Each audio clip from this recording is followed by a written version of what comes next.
moving from one location to the next, it's a certain distance. And they know that if at a certain beat, 60 beats a minute, they can cover this much distance. That way they're moving from one safe place to another safe place before nightfall. That way they can have prepared places for the camp to set up. The call I'm going to play now is assembly. This would be played anytime the troops would be gathered to either prepare for training or to march off if they were going to be marching off. So I'll just do that. Why is his coat red? I thought he was in the Continental Army. My coat's red simply for the fact my unit wears a blue coat. A musician, there's only 10 in the whole regiment. My musician's job is to play the commands, their commands. To find one drum in a sea of blue would be difficult.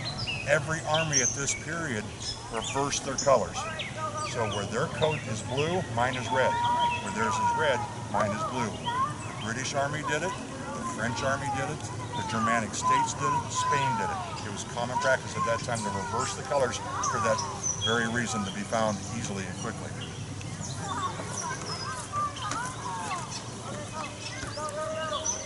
And this will be the assembly.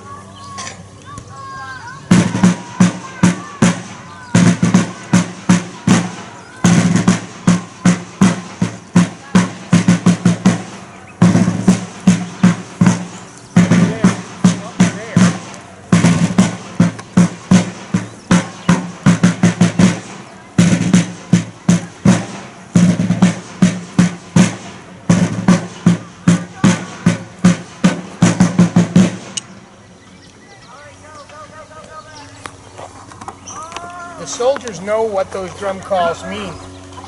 So obviously that's the assembly. So the gun crew has assembled. Let's take a look at what they're wearing, and we can see the Continental Army had a very difficult time finding clothing. We get some of our clothing from France, but that's very difficult to get from the ports on the East Coast, Philadelphia and Boston, way out here to the frontier.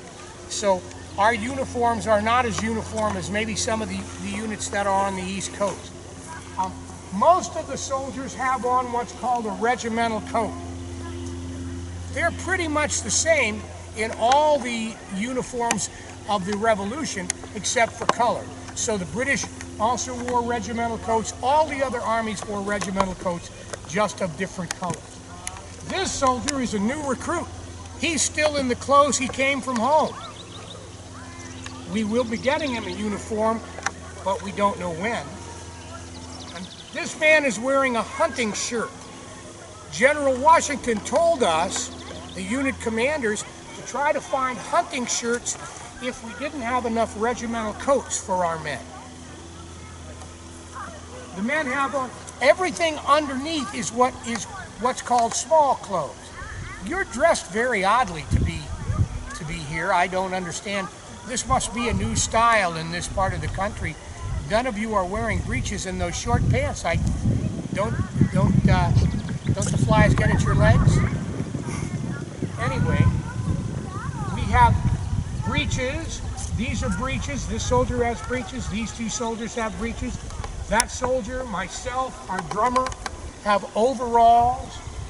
We have 2 pairs of trousers. There are a lot of different kind of uniforms.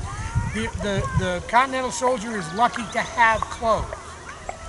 When we were at Valley Forge, 2/3 of our men couldn't even go out and do duty because they didn't have any clothes except a raggedy shirt and possibly a raggedy old blanket. No stockings, no shoes in the winter. All right, have the men pick up their equipment. Cannoneers, assemble on the gun. While they're preparing to go through the gun drill, let me tell you a little bit about this gun you're going to see us load and fire. This gun is, when you look at this gun, something may strike you as being very different, and that's that the barrel is very short. Can you see that? The barrel is very short. This is a specific kind of a cannon called a Howitzer. long guns, like you're used to seeing, like in the picture out here, a long gun is made to fire directly. So you have to see what you're shooting at. This little gun, because the barrel is short, can be tipped up and it can lob shells. So instead of shooting at a wall, it can shoot over a wall at whatever is behind it. Of course, pardon me? Well, it does have some drawbacks, and one of the drawbacks is it's much. Do they have your implements?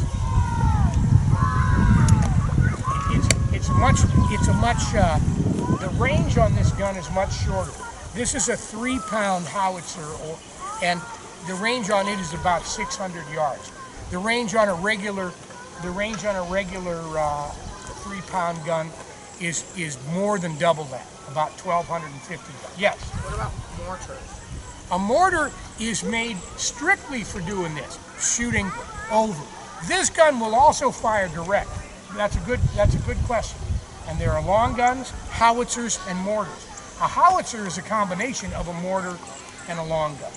So it can do both of the things, although it doesn't do either one as well as the things on either side.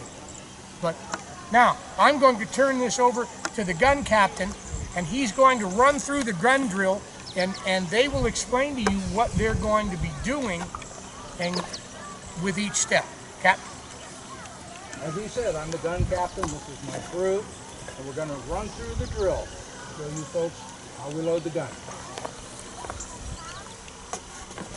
Take implements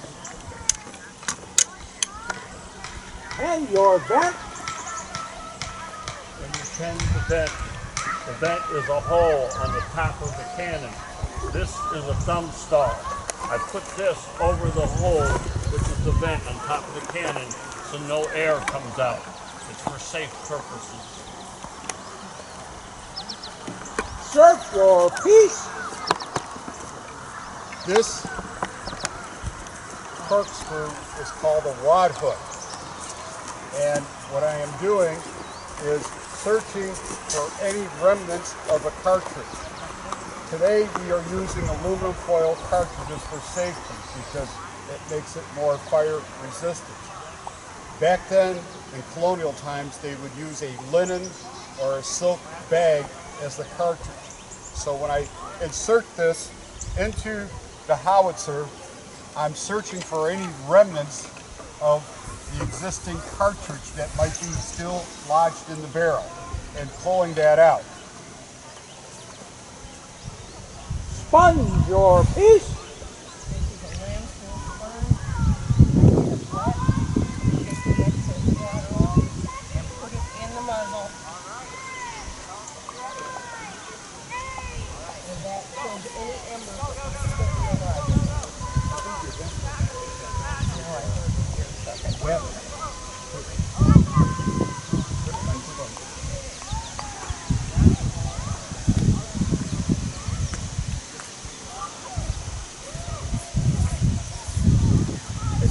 Cartridge!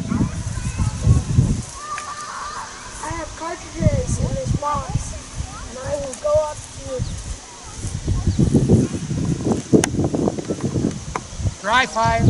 Dry run, gentlemen.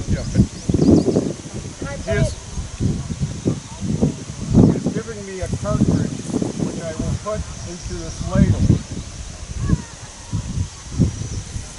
But this ladle goes into the bore of the gun.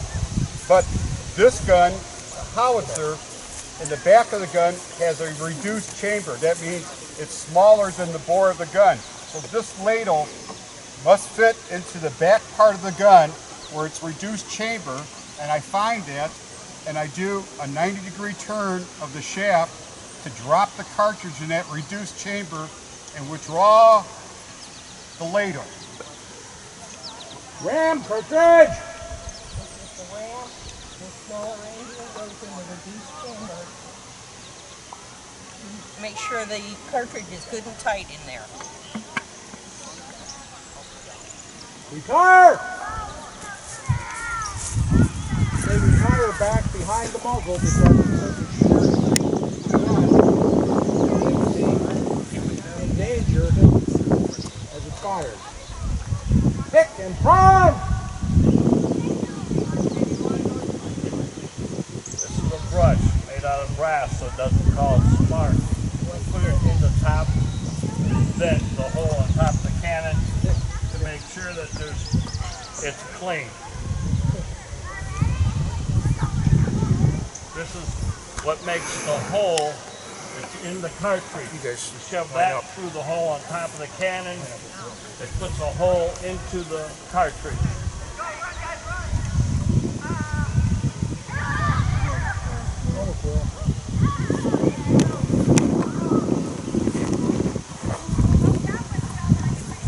The reason you make a hole on top of the cartridge, this primes the cartridge. You like this, it burns down to the cartridge and it causes the cartridge to ignite and shoot the cannonball out of the cannon. The quills were typically made out of goose feathers. They're goose feathers, the tip of it, so they call it a quill. It's full of gunpowder. Hey, Jimmy! Okay, this is the linstock. Slow match is burning. This is the fire that will ignite the cannon. So when this comes down on the barrel, be ready. Give fire! I am turning this so that it hits that little quill that he puts in, and it'll shoot up, that'll shoot out. Boom! You got it. Recover!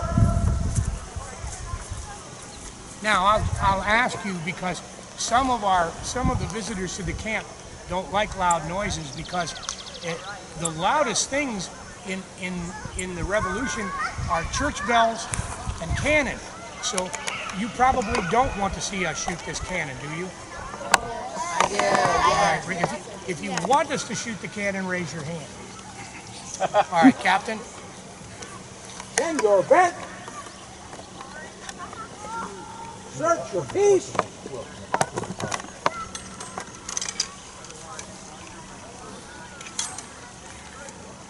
Sponge your piece.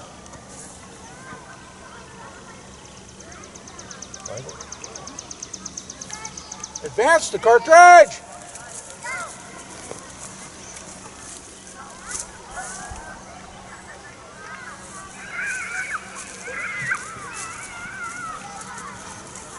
Charge cartridge.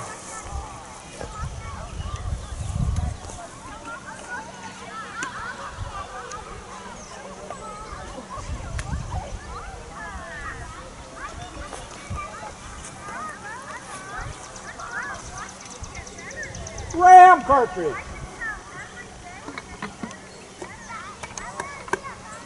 Retire. Stick and prime.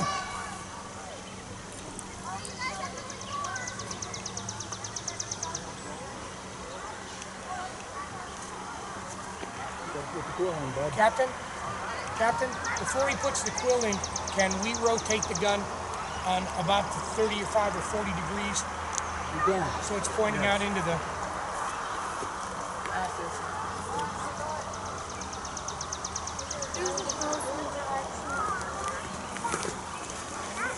That'll be good. Thank you, Cap. Step forward, Danny. Make ready! Give fire!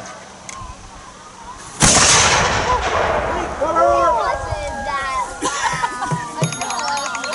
That scared me. And your vent. I feel surprised right now. Hey, no pieces. Captain? It's kind of like hot.